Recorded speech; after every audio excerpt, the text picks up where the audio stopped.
Hey guys, Steve Andrew with Applied Research Associates. Today we're talking about Pathfinder, and more specifically we're talking about the Pathfinder's receiver.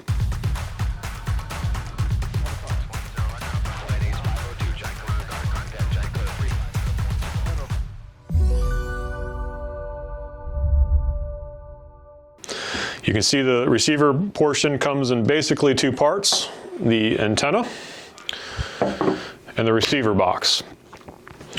The antenna needs to be placed in a point of domination over the area that you wish to surveil.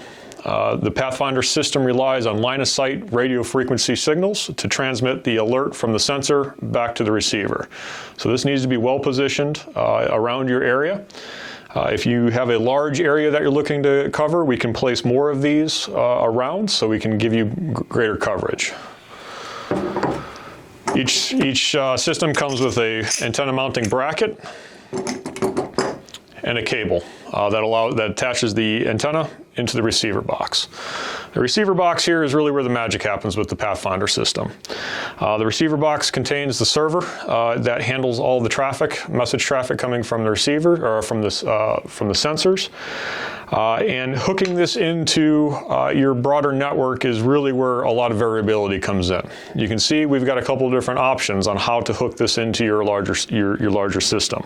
For your standalone operations where you just want this thing talking to a laptop, you can take this Ethernet cord, plug it right in the back of your laptop, running the software, and it will transmit alerts to your computer. You can also hook this directly into the World Wide Web. Once you do that, the receiver will be able to send alerts to your Pathfinder app that's running on your Android device. You also notice that we have a Wi-Fi antenna here as well. So instead of connecting an Ethernet cable to your standalone laptop in your security office, we can actually use the Wi-Fi connection to the laptop from there as well. Let's talk about line-of-sight communication for a moment.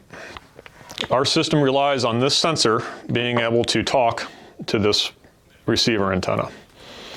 In standard conditions, we can get 10 kilometers of distance between this receiver or this sensor and the receiver antenna. In flat, dry conditions, we can get up to about 15 kilometers of transmit distance. In situations where you have a lot of heavy, wet, dense vegetation, think jungles, that transmit distance is going to be reduced just with the amount of vegetation and the amount of moisture in the environment around it will dampen that RF signal. It's important that you understand how the system works so that way when you place it, it's working correctly. If you have a large building between your receiver and your transmitter, it's going to impact its performance. If you have a hill or a mountain between these two, it's not going to be able to talk to it. So we need to design the system with the receiver in place around the receiver. So the antenna needs to be placed in a high area. This thing really has its home on communications towers, but it can be placed anywhere. But the main thing is this antenna is placed in a position where RF signal can reach it from the sensors.